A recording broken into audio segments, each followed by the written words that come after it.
Macam kopi tadi kan. Kenapa bila akak tu duduk depan kanan tu, kenapa baju kopi?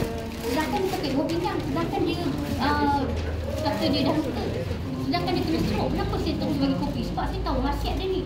Ada guarana, ada mangga, ada perkara. Guarana ni terus dia bagi tenaga kat dia. Sebab saya tahu dia cuci tu dia letih dah. Orang yang cuci darah ni selalu letih.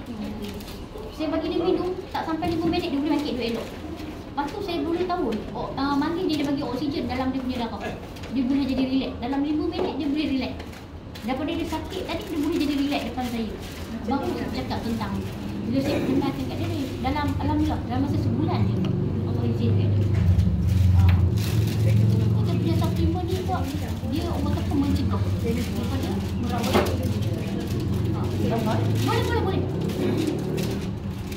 Tapi macam contoh kalau akak ada saudara, okey akak ada lagi macam contoh ada beradik je, konsep ni senang saja. 1, 2, 3, 4. Konsep ni bagi tangan. Saya nak tanya, apa dia saya berapa kali nak kena baca? Tak perlu berkali. Macam tadi, Allah tadi tu, Allah izinkan dia dalam 5 hari settle dia punya masalah. Maksud saya, bulan ni tadi nak kena ambil kau dah habis tu. Okey, macam ni, kalau saya suka macam ni. Akak minum konsisten betul-betul dalam masa 2 minggu. Saya minta dekat akak 2 minggu. Akak ambil pagi, okey ni 15 hari. Pagi. Ada malam 15 hari pagi. Okey.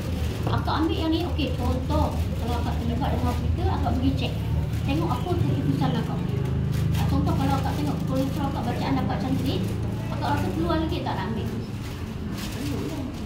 Tapi kalau saya nasihatkan ambil, janganlah tunggu benda tu ada lagi baru tak nak baru nak ambil dia. Sebab supplement ni dia untuk selesaikan dia seimbang balik. Macam ni kan. Akak tengok lah, okey contohlah akak makan esok akak dah buang lah, badan akak jadi ringan. Tapi besok akak nak makan lagi tak? Contoh akak makan tak kari, akak makan tak santan, akak makan tak seafood tu benda yang beresik, so kenapa tak nak ambil dia?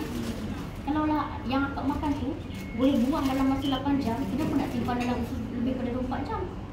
Nampak tak? Bila dah baik, kita punya supplement hanya jarak. Dan sekarang saya tu takkanlah menjauh tetap. Orang dah start minum ni, bila dia orang tak ada, dia orang start selesa. Lipat dah minum dah baik, dia orang sharing kat orang tu lebih pada 12 lebih macam ni. Boleh. Nanti kalau ada lagi program, akak bawa abang lagi datang check. Tapi kalau nak dapatkan kita punya sini, stokis kita berang, kita boleh ambil dengan doktor. Dia kat sini ya? Ya, boleh. Cuma hari ni kita datang daripada HQ sini Kedah. Lepas ni habis ni kita akan pergi ke Keraton pula. Okey, itu je daripada final.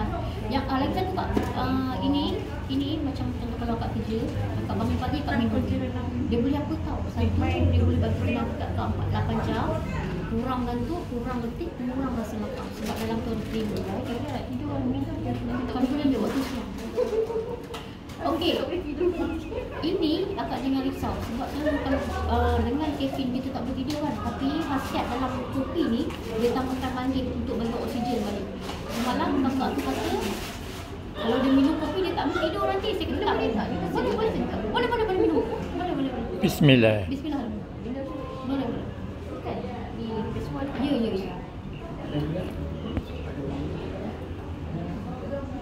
Sedap tak? Ini kalau stres minum 5 minit nanti dia boleh relax.